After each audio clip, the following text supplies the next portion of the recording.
Okay, and we're back and we're live here with head women's basketball coach Alaura Sharp.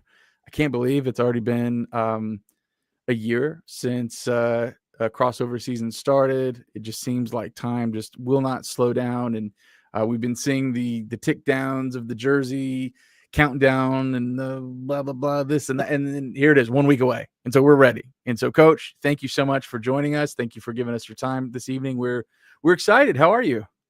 Doing awesome. Always enjoy. This is my favorite podcast of all the podcasts. Wow. Yeah, I love basketball. That you guys are basketball fans and also App State fans, so it doesn't get any better than that. But a week from today, we'll be in the middle of an actual game, so really looking forward to it. Um, we are too. We are too. And this is always it's such a crazy time because football's in the kind of their last home stretch, and now it's just the beginning of non-conference season. So we've already gone through the stages of we kind of know what our football team is about, but November is that season. The out of conference schedule is where we kind of figuring ourselves out too, and that's really what we want to talk to you about. I do know that there is, if I was following Media Day correctly and everything else, there's one new coach, Joel Harrison, on staff.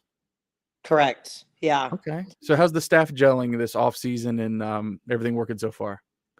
Yeah, I think everyone's excited to go into year two. I think, it was maybe the second week in June that I think we finally caught our breath for the first time. So that was about 14 months of going strong, full throttle. I think for the first time we feel more settled going into year two. Joel's doing awesome. Him and Rome knew each other from before. So Okay. that was kind of nice that he knew someone on staff and he's blended in. He doesn't feel like the new guy at all. He's done a really good job. He's working with the post players. Rome and BK, we're going into year four together. And then Raven, we're going into year two. So it's nice to have some steady Eddies on staff who have worked with you for a while and know what you're all about. And it's nice going into year two, just our feet underneath us. We know what the league's about. We know how the other coaches want to do things for the most part. So you just feel, I don't know, more strategic going into your second year. Everything's not just hitting you in the face and you're reactive. You just feel like you have a better plan, a better vision going forward. What's the biggest advantage of you year over year right here? You're a newcomer last year, a lot of energy. Now you've got a little more experience. You're coaching in the Sun Belt. What's the biggest advantage of 1 year of experience up here so far? Yeah, I think having returners who know you and having returners that know your system, I think that that's one of the most challenging things. In the world of the transfer portal. It's 9 newcomers is still a lot. I think that could be viewed as probably a weakness for us. Is how quickly can we gel? How quickly can they learn and buy into their roles? But having returners that speak your language, I think that that's a huge advantage going forward.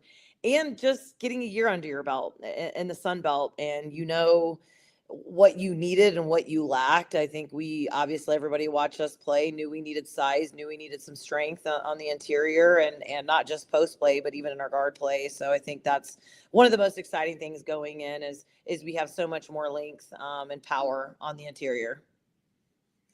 Yeah, and Charles, I have actually have the list of incoming freshmen, returners, and transfer players. But Charles, I know you like asking some of this stuff too, so I don't want to trample all over you here. Oh, can you not hear me? I think there was a blip for a second, but yes. Oh, I'm So sorry. we Coach, we know about Elena Perachik and Emily Hagee, some returners from last year. Tell us about somebody that we don't know about at this point. Yeah. Well, I think there's a couple people I want to mention. Jade McBride's a really good player. She can really score. She had 18 in our first scrimmage. She had 10 in our second scrimmage. I watched film with her today. I don't think she was really thrilled with how she played Saturday in our second scrimmage, but she's a lefty shooter. She's really strong. When she gets her line, she can really take you downhill and get to the basket. last year we hardly ever got to the free throw line. So she'll really help us get to the free throw line. She's one of our best on-ball defenders. So that's awesome. Fun fact about her is her sister is Kayla McBride. So plays for Minnesota, had 50 wow. something in the last playoff game. So she comes from good genes. Another one, Emma Smith. She was an all-conference player at Denver. Transferred, really wants to win. She plays kind of point off guard. She's a really good shooter, really high basketball IQ. And Deja Mitchell. Deja Mitchell is one of the, as Coach Robinson, she comes to so many practices, and she says that Deja Mitchell is one of the best athletes that has played here in a long time on the women's side. So that obviously makes me really proud. She can score, plays with a lot of energy. She's a JUCO player, and everybody that knows me knows I love JUCO. I coached it. I played it myself. And the other person who's coming around lately is our 6'3" post player, Daphne. We call her Deffy. She had 18 in our second scrimmage, and it's nice to have someone to throw the ball to on the block. I gotta ask this about her name. Now it's a little bit different. So does she go by her middle name or? Yeah. Okay. So when she scores a bucket in the home center, they're going to announce Daphne. Okay, good deal. I was really hoping for a y'all in there. Yeah. For y'all. I was hoping for that. Yeah. I gotta get it. Yeah, I've tried to pronounce her name because even when I say Daphne, it's not correct. So we have nicknamed her Deffy, and we definitely stick to that. She's from Turkey. So, she, which is my first Turkish player. So, but she transferred from West Virginia. She has a chance to be really, really good. She's just kind of like a freshman, right? Because she didn't play a lot of minutes last year. Okay. So she's starting to come around. We've got a good set of post players, and Elle doesn't have to play the post for us this year. We've got Zoe McCrary, who started before she went out injured last year. So she gives us some good length on the inside too. And 6'3". I mean, that's 2 inches taller than Donovan Gregory was, Charles. Yeah, right. That's impressive. Now, in continuing with some overseas players here coming in, Marta Gutierrez. I don't even know how to pronounce that. Where she's coming from, Vincennes. Like, how am I? What do I need to be corrected on right there? See, that's the thing anymore is when you recruit transfers and out of the portal, it's like sometimes people will ask me kids' high schools. I don't even really know. She's from Spain. We know that, and we call her Teeny. And I try to stay in my lane and speak English because that's what I'm good at. And, that's the one thing as Americans that's kind of embarrassing is every single international kid I've ever coached has spoken multiple languages. Yeah. More than just their native and English. They usually can speak 3 or more languages. And, not me. I don't know. What about you guys? Can you speak English? Yeah. No, we don't speak English. They probably speak that. Your whole team probably speaks better English than all 3 of us combined. We're being honest with each other. True. Yeah, true. Maybe I'm speaking for at least me and AJ. Yeah. No, me too. I'm from Kansas, so yeah, I can speak hillbilly a little bit. Yeah. but that's about it. I did notice though, and she actually spoke about this on Media Day. But Emma Smith, she's an Alabama girl, but she did spend time in Denver. So in terms of the altitude and the weather and the climate and everything, it can't be that much of a shock. It's got to be kind of familiar, I guess. Yeah, definitely. She does not seem to be bothered by the altitude at all. And she's a Southern girl that's turned into a mountain girl. I mean, how crazy is that she plays in 2 mountain schools on either coast? I mean, the portal has really created some cool opportunities for people. Yeah, she really wanted to lower her elevation down about. She came there. She was tired of the Rockies. Let me see what these grassy ones are about. Yeah, that's exactly right.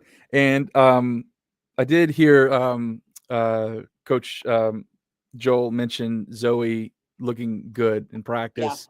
Yeah. That's another girl, 6'2". I mean, you definitely prioritize size with this roster. And I want to ask you that. I mean, there's some good questions asked at Media Day, but as we're so I mean, the season's here for all intents and purposes. It's here. Who's looking good in practice? Who's really stepped up as of late? And I'll throw this in here too as a third question, I guess. Do you have a starting rotation yet? We started the same group in both scrimmages. I might change it. I might not. I think that finding balance in the scoring, because it's like, who do you want to play against someone's starters? And then who do you want to play against someone's maybe second point guard or second post player? I think you can be really strategic with that, because I think sometimes, and what I even learned a little bit last year is, if you put your five best scorers on the floor at once, they maybe aren't going to score as well because there's not enough shots in the minutes that they'll be together. So if you can strategically, like we had 43 points off the bench on Saturday. Now that's probably too many. I maybe need to switch someone out, and because we did start, down 4 or 5 or something like that. And so you got to have some strategy there. But I think that's what I like about the team is today, Jada Burton looked really good, really, really good in practice. I mean, she played at Western Carolina. She broke the single season assist record there. She played at JUCO. She broke the single season assist record there. She was all conference player. And she didn't play great Saturday, but she came out today and was the best player in practice. And we've been bringing her off the bench. And so I do think that we have a core group of 8 that we could mix around the starting lineup and not see a lot of drop off. I think we're still looking for who's that depth chart 9, 10 player. We've got the 3 freshmen. They're a little bit up and down as typical freshmen are. But yeah, Jada Burton, Emma Smith, Deja Mitchell, that group of people. Emily Heggie, we've tried to move her a little bit to the 1. I'm trying to figure out, does she get enough shots at the 1? So kind of trying to play with that a little bit. The nice thing is we're in a different situation than we were a year ago, because last year we just had Eliana Tafisi that could really handle pressure. But this year we've got, 3 kids and then a freshman kind of developing into that. So we've got Jada Burton, who can play the point. We have Emma Smith, who can play the point, and Emily Heggie's done a good job. She's actually started both scrimmages at the point for us. So, it's good to have options as a coach, right? And the way that we play, we don't necessarily have to be married to positions, because we do play somewhat positionless. That's something I was about to ask you. Do you expect to see like a similar style of offense and defense that you did last year, or is it the roster been changed enough to the point where you can do something you couldn't do in the past? Yeah, so we have kind of manipulated our spacing spots a little bit. We have a lot more people that are capable to kind of play one-on-one, attack the basket, more of a dribble attack type of offense. So, last year we needed a lot of screening to get ourselves in closeout basketball. And basically we tried to just, what I called motion sick last year, just move people, cut people until they made a mistake. Now we were able to, obviously we're still using actions, but we're playing using the dunker a little bit more. I don't know if you watch the Las Vegas Aces, but we're kind of taking kind of what they did, and very similar. It's still motion. It's still what I know and what I'm good at teaching. Just have manipulated the spacing a little bit. And I'll tell you what's starting to look good is our zone defense. Last year, to play zone, you need size. So we were able to sprinkle in our zone. We ran it a ton at Presbyterian. My first 3 years at Presbyterian, I probably played 10 possessions of man-to-man defense. So and then back in my early years as a head coach, I probably played 10 possessions of zone defense in 10 years. So, but it's something our kids really enjoy. It's got some built-in traps and some opportunities to get some steals and some runouts. So I'm really looking forward to how this team can be able to switch defenses and be good in both. I think that's going to be our strength, is we can score. We have talent to score, but I think we'll really win in November because of our defense. So just, and you said nine new players. I mean, this is just kind of the new world, right? I mean, this is just kind of how it is. The ratio, though, is 2 transfers for every incoming freshman. How intentional is it for you to want, the true freshman coming in versus the and again, this is the new world. We're learning this in all sports. If you lose X number of players, especially senior players, you got to fill them somehow, and you can't fill them with high school players. So there's that delicate dance that every coach in every sport has to learn. But is that the kind of ratio that you think will be healthy going forward? That kind of mix, just because you want to bring in the young kids to develop them and have them ready.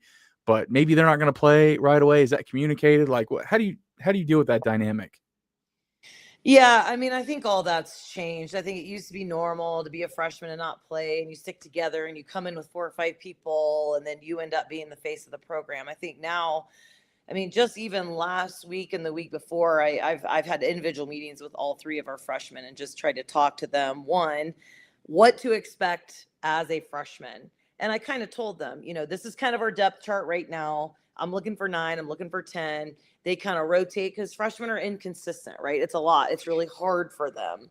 And so trying to get them to understand that, when you get an opportunity, whether it's 1 minute, whether it's 3 minutes, you got to make the absolute most of that 1 or 3 minutes and go out there without feeling the pressure. Just play hard, play within the system, because it is such an up and down. And sometimes it might be, depending on the matchup, but they're also an ankles, only having 12 roster spots. You're an ankle sprain away from playing major minutes. But I've tried to do a really good job of explaining to them, it's normal not to play major minutes. Hang in there, focus on your player development. They're in a developmental lift. So they lift an extra day than the rest of the team right now, because it's always strength. Strength is such a big, if you look at the players in the Sun Belt and look at the freshmen, you can tell a difference. So I really am enjoying having the freshmen and the developmental side of things, but it doesn't matter if you don't keep them. So trying to do a really good job of just educating them and spending time with them one-on-one. But at the same time, you've got to keep your network of AAU coaches and high school coaches on the phone, because they might have a kid going in the portal right away and you need to be the first phone call, or sometimes because you can't just email in the portal. Like, you have access to their email address, but they're going to get 300 and some emails. So you've got to try to get their direct phone number. So that's why the relationships and continuing to recruit young kids, you've got to know about them. You've got to have a relationship with them. And I've been leaving the door as wide open as it could be when kids tell us no, because on the flip side of it, I want them to know, because I'll usually, and if they tell me no, I might say, well, you always have a home at App State. And maybe you mean it, maybe you don't. Depends on how they come out on the other side, Yeah. how well do they do, and do they end up in the portal? So, Yeah. So just thinking about last year, because there was obviously down the home stretch, we really skidded there at the end. What, in terms of physical size and strength, like you just mentioned, I think that's so fascinating to think about how, I mean, you can think basketball is like this explosive sport, this, some people think it's a finesse sport, but it takes a lot of strength, and it does take a lot of wear and tear, and size and strength matters so much. Help us understand year over year, the size difference, the length difference between the roster last year and this year. yeah, I mean, just even from the beginning, when Zoe took her medical red shirt, it was like all of a sudden we were 5'11" and 6 foot, and at the 5 position. And so all of a sudden you take that 5'11", 6 foot, you slide it over a position, and then you add 6'2", 6'3", you're already so much longer. It helps with your rebounding. It helps with just like Deffy, when she rotated over and blocked a shot the other day. So now they're going to have to think about it. When someone drives in there and you have 6'3", they're going to think twice about even just downhill attacking. So just your rim protection is going to help you be better on the ball, because you just have someone able to slide over, right?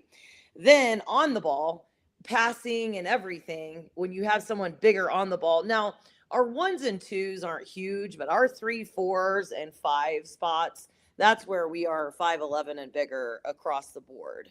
So I think that's where we're really noticing it, is both scrimmages the last 2 Saturdays, our 3s have gotten a lot of post-ups, just because the physical size and strength of Jaden McBride is incredible.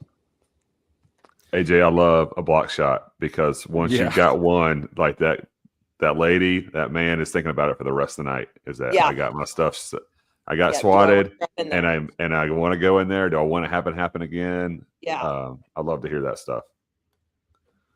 Are there goals that you have in the month of November that, besides just wins and losses, that you want to see out of this team? Yeah, I think I am very process oriented as a coach, right? I think it's so important for me to have patience with when you run motion offense. sometimes it can be a little scattered still in November. And, that's part of my challenge as a head coach is continuing to run motion offense, even having roster turnover, and just trusting my ability to teach, trusting my ability to keep our team bought into running that style of motion. Because then in January and February, you're so hard to guard when your team just stays with it, right? That's the goal. But we have some offensive rebounding percentage stuff that is a goal for us. So I guess we have a couple analytic, tangible goals that are game to game that we want to keep moving the needle. But I just want to keep getting better. I mean, win, lose, or draw. We've won both our scrimmages, but it's like we got to be better. We got to play harder. The effort that it takes. That's what I really want to figure out in November is the effort and the just relentlessness that you have to play with to win a basketball game. Then you add talent on top of that, then you're going to have a really good December, January, February. But we've just got to figure out that it takes what it takes, and you're not going to try to out talent people. There's just certain standards that champions, are going to play with, and I really want us to learn that in November. Looking at the schedule here, this is true with the men as well. These stretches of home and away games, like there's like 2 weeks here on the road, 2 weeks here at home. What do you think about that? I'm giving a coach a chance to rant about the schedule, and you can do it if you want to. But Yeah. How do you manage that? Yeah, scheduling is tough. Yeah. It's tough. It's crappy. The conference scheduling doesn't help, right? So we're going to play how many games during Christmas break? Yes. We played Marshall twice before January. That's so weird, and it's like I don't know how that happens with the conference, but we have a lot of good games. I mean, Davidson was a postseason team. Yep. Wofford was a postseason team. Norfolk State postseason team. West Virginia NCAA tournament team. Clemson, postseason team. So we've got a really good non-conference slate that will be really tested. Luckily, we have a lot of those at home. We play Davidson and Wofford both at home. We go on the road to Asheville, on the road to Gardner-Webb. November is going to go really, really fast. And then the first 2 weeks of December are going to be really slow. And trying to keep your kids during finals, that can be a little bit tricky because you've got to get all the way through finals. You got to find time to practice. You're trying to balancing. As a coach, you have all this time between games. You want to install, you want to do this, but their brains are mush during finals. So there's only so much you really can do. So then you kind of feel like, just working on their individual development during that time. But yeah, there's no perfect way to do the non-conference schedule. There's no rhythm, there's no flow, there's no true off day. And then once you get into conference play, like right after Christmas, we start with a bye. So then we've scheduled a non-1, and it's like I couldn't think of a worse time to have a bye, right? Yeah. Is the first game back after Christmas. And so we won't be on the same rhythm and routine as everybody else, but somebody's got to have it. So I think we've got 4 straight road games. We've got that's why we've just got to get tough. We've got to really, really rely on our defense because you can win on the road with good defense. You can win multiple games in a week with good defense. That's where trying to get our team bought in, because I really believe it. I think we have the size and strength and buy-in to have one of the best defenses in the conference. Yeah, and that's really what I mean. Yeah, you referenced November. I was really looking at this schedule at the end of December and coming out the gate, going on the road. School's back in session. Old Dominion on Wednesday, up in Norfolk, and then down to Atlanta on Saturday, and then you're going out to Texas right after that. I mean, it's like a huge chunk of that month you're gone, back-to-back weeks. And we just kind of, we like to complain about stuff when we can. And when you see these back-to-back road trips, it's just, and I think you said it best. I mean, you just got to be tough. It is what it is. It's on the schedule. We know it's there. It's not sneaking up on us. So you just have to mentally be tough down stretches like that because we know it's not easy. But you just got to, take your medicine and fight through it. And what people don't understand, the life of a student athlete, right? So even that trip. So you leave on a Tuesday, you practice here, you leave on a Tuesday, you play Wednesday night, you're getting home at, I don't know, 3, 4 o'clock in the morning. You're going to class at 8 a.m. and then you're turning around and you probably won't practice Thursday, then you turn around, practice Friday morning, and then you bus 5 hours to Atlanta. Yep. Right. And it's a grind, but you're built for it and everybody's got to do it. And that's why for us, we got to keep growing the program so we can do some more charter flights. Right now we just do postseason. Last year we did one.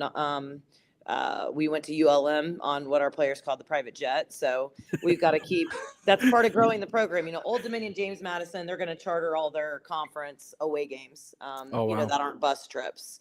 So just continuing to try to move the needle for your program. Yeah. I mean, that's just very, very hard. And that's the first week of classes too, if I'm reading that correctly on the schedule. I mean, because that's on their plate as well. It's not just living the life of luxury playing basketball.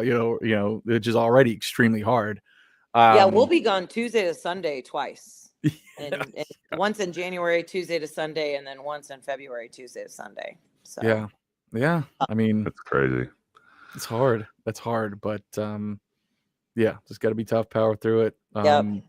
But Coach, you're doing a great job, and we appreciate the energy and the enthusiasm. And I mean, look, I'm the wrong guy to ask about the quality of recruits on really for any sport, but it seems like you're doing a great job bringing in new players as you get established here. So we're excited. We're excited for year 2 of the Sharp administration. Thank you. Yeah, I'm looking forward to it. Appreciate support. I mean, you don't have to include women's basketball. You choose to. I really believe that Boone can really get behind women's basketball. I just think, why not us? And, we want to keep it going. So just appreciate you guys showing the program love. Well, yeah, absolutely. Yeah. And it really helps when someone is at the helm that shows the energy and passion, enthusiasm that you do. And it's easy to get behind somebody that cares. Yeah, right. I mean, that's a big deal. So Charles, I didn't want to wrap up without you're giving good, you a chance AJ. to say anything, but I'm good. Okay. But thank you again. We're pulling hard for you. It just, it can't come soon enough here. We're ready for, even though on top of everything else in our life, crossover season between sports makes it harder, but it's fun. So it's a fun thing. We're so excited. So thank you, Coach Sharp. And so right now we're going to take a quick break. And when we come back, we're going to do the second half of our basketball preview with Coach Kearns. So sit right there. And when we come back on the other end of this, it'll be Coach Dustin Kearns. Sit tight.